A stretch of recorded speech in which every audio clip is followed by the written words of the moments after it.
자, 또 어떤 변화인지 볼게요. 두 번째 이제 역사입니다. 역사. 역사도 역시 마찬가지예요. 조선 전기부터 써내려온 역사가 있죠. 예, 바로 실록입니다. 실록.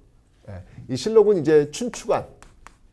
실록을 담당하는 곳이 춘추관인데 정말 왕의 어떤 그 일거수일투족을 다 정리해 놓는 그런 책이 바로 실록이죠.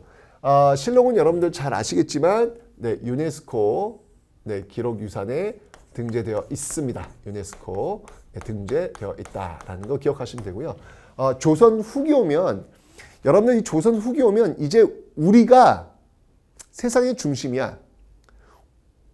왜냐면 명나라 세상의 중심이라고 생각했던 명나라 망했잖아요. 그 명나라의 어떤 그 정통을 우리가 이어받은 거야 라고 생각을 한단 말이에요. 우리가. 예, 그러면서 이제 우리 역사에 대해서 관심이 많아져요. 그래서 이 당시에 여러분들 유득공이라는 인물이 있습니다. 유득공. 네, 유득공이 쓴 발해고가 있어요. 발해고. 발해의 역사죠. 발해의 역사.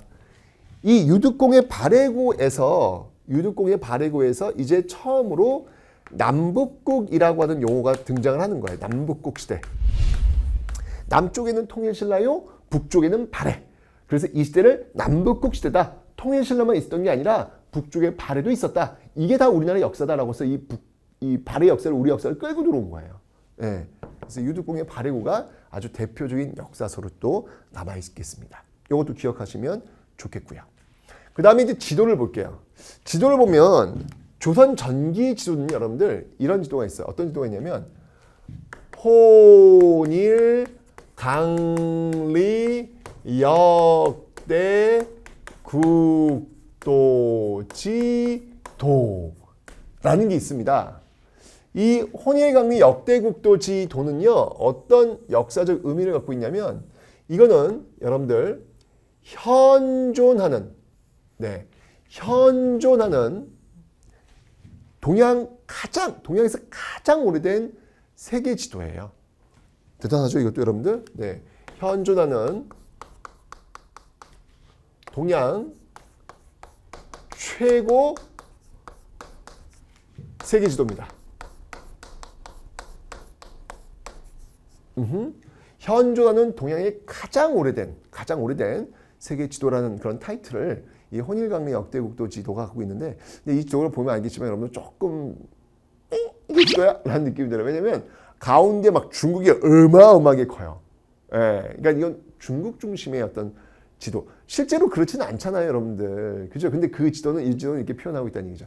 이건 뭐냐면 바로 제가 여러분들 조선 전기는 앞으로 한번 가볼까요, 여러분들? 뭐가 여러분들 굉장히 중시 여긴다 그랬지? 뭐가? 성리학. 그잖아요. 이 성리학이 굉장히 발달된 나라였다고요. 그러니까 따지는 거야. 중국과 우리나라가 있어. 뭐가 더 우선이야? 중국이 더 우선이에요. 이런 걸 따지는 거야, 이 당시에는. 그러게 당연히 지도를 그릴 때도 당연히 중국이 더 크게 그려질 수밖에 없는 거예요. 그런 어떤 생각을 갖고 있기 때문에. 그래서 이거는 중국 중심의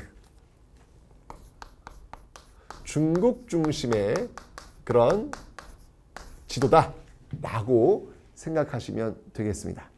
됐죠? 그런데 제가 이야기했지만 조선 후기 와선 성리학이 힘을 많이 잃어요. 힘을 많이 잃으니까 진짜 실제로 있었던 눈에 보이는 것, 그걸 믿으려고 한다고 했잖아요. 실학은 이제 그래서 나오는 거잖아요. 지도도 마찬가지예요. 이 당시에 어떤 지도가 있었냐면 이 당시에 고려 만국전도가 있습니다. 고려 만국전도가 이제 들어와요. 들어오는데 이 고려 만국전도는 여러분들 어떤 의미가 있냐면 이건 그냥 있는 그대로 지금 우리가 보고 있는 세계 지도의 그 모습이에요. 당연히 중국 중심의 세계관이 아니에요. 이 중국 중심의 세계관을 깨는 그런 역할을 하고 있더라라고 하는 것이죠. 이건 바로 둘 다 세계 지도예요.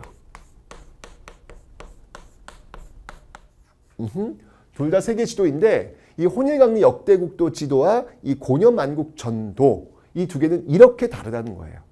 조선 전기의 성리학이 발달했을 때 나온 지도는 중국이 이따만큼 커요. 그렇지만 성리학이 약간 이제 무너져가는 어떤 그 시점에 와서는 있는 그대로. 그러니까 세상의 중심이 중국이 아닐 수 있다는 것을 보여주는 그런 세계 지도가 나오고 있다라는 거 기억하시면 되겠습니다.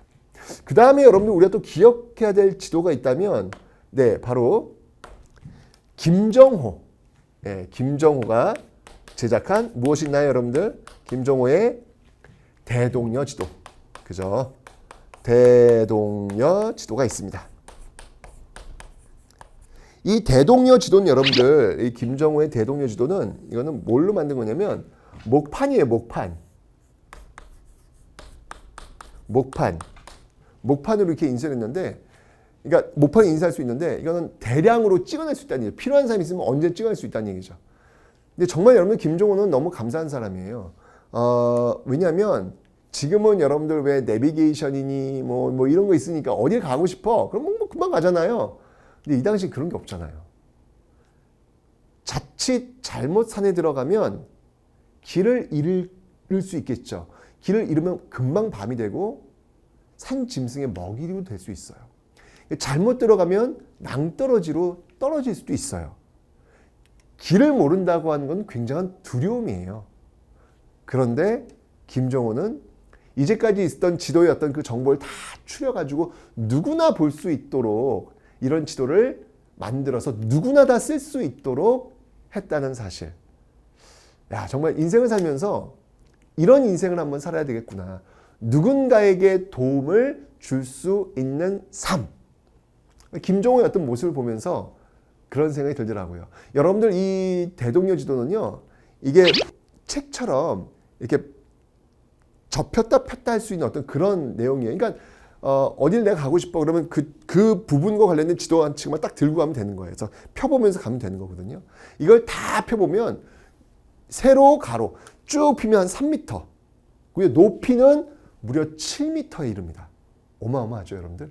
7m면은 뭐 거의 아파트 2층 높이 되는 엄청난 크기의 그 모습. 한 3층쯤 되겠다. 한 3층쯤 크기 되는 그런 어떤 지도가 쫙 이 한반도 지도가 펼쳐지는 거예요. 이런 것들을 만들어서 많은 사람들에게 도움을 주려고 했던 김정호. 여러분들도 좀 그렇게 살았으면 좋겠습니다. 누군가에게 도움을 주는 삶 말이죠. 자, 이번엔 건축입니다.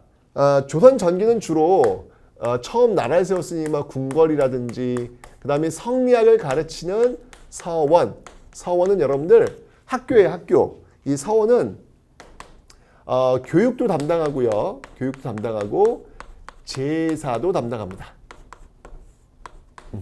이런 서원 교육들. 그러니까 성리학을 가르쳐야 되니까 이런 어떤 그 건축물들이 많이 있었고, 조선 후기의 대표적인 건축물은 제가 앞에서 이미 설명을 드렸죠. 네, 바로 수원 화성이 있겠습니다.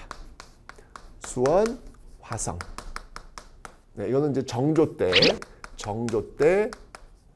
만들었던 그런 건물 기억하시면 되겠습니다. 이때 이제 뭐 정약용, 뭐 배다리, 거중기 뭐 이런 것들이 다 연결된다고 제가 설명드렸는데, 특히 여러분 이 수원 화성이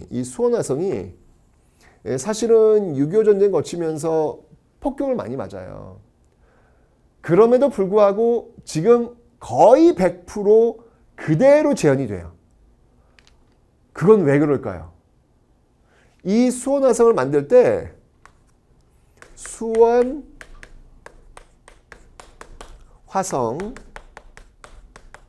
성역 의궤라는 책이 있어요. 이 책을 보면 수원 화성을 어떻게 만드는지를 알 수가 있어요.